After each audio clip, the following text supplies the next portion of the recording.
permission to be vulnerable for a second. As you were talking, I cannot, if the volume is not on a multiple of 2 or 5, it Mm. will something happens in me.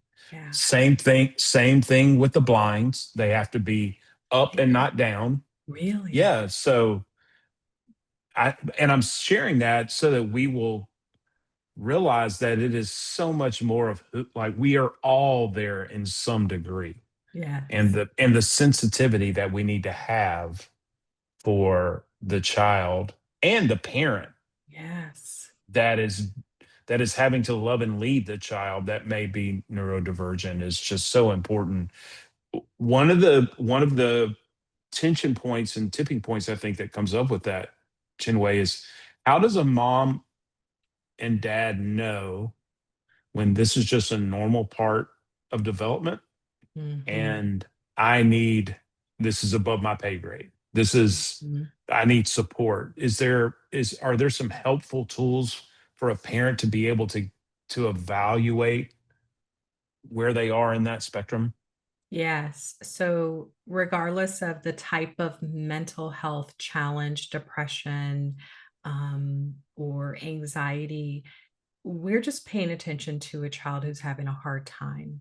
And Mm, we know that kids will have a hard time regardless of age because this world is filled with stress. And that's also part of growth and development and what we mm, are to expect, right? And so we let them know that we're in control because we have this knowledge, and that helps them when they're having a tantrum or they are struggling with the blinds or whatever the case may be.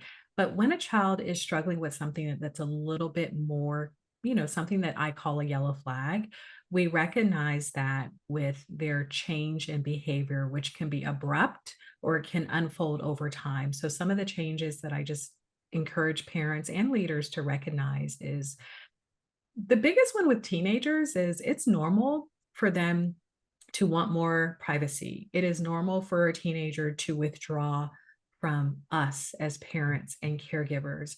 What's not normal is for a teenager to withdraw from their peers. That's usually mm.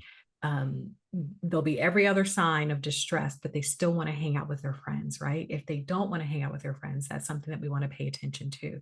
Changes in mood, we know for teenagers, where you're going to see fluctuations in mood and even a shift in their temperament. A child who's usually easygoing may start to be a little bit more irritable. That's part of adolescence. But if you're seeing this more days than not, again, withdrawal, isolation from not just you, but peers, a shift in mood, a shift in behavior, maybe they're, the grades are dropping and you know that they're perfectly capable, and nothing else has changed. Those are some things that we want to pay attention to if it's happening more days than not. For depression, we're looking at 2 weeks or less, right? 2 weeks you're seeing this. Please call your pediatrician. Please call a mental health professional just to get some consultation around what Mhm, you are seeing. mm, Anxiety is a little different. I, mhm. as a therapist, will not diagnose anxiety unless I'm seeing it more days than not. It's difficult to control, and it's happening over the course of 6 months. 6 Wow. months. So that tells you really that anxiety. 6 months is your marker before you'll even consider diagnosing it. Yes, and that is Okay. actually what that's part of our diagnostic manual. Some therapists Mhm, have, because they're seeing some other things, if they're mhm, seeing anxiety happening for 2 to 3 months, they don't want the mhm, child to suffer. But if I'm just seeing symptoms of stress, I'm not gonna diagnose the child. I'm mhm, gonna try to find ways to help the child, right? So mhm, that's mhm. just something I wanna mention.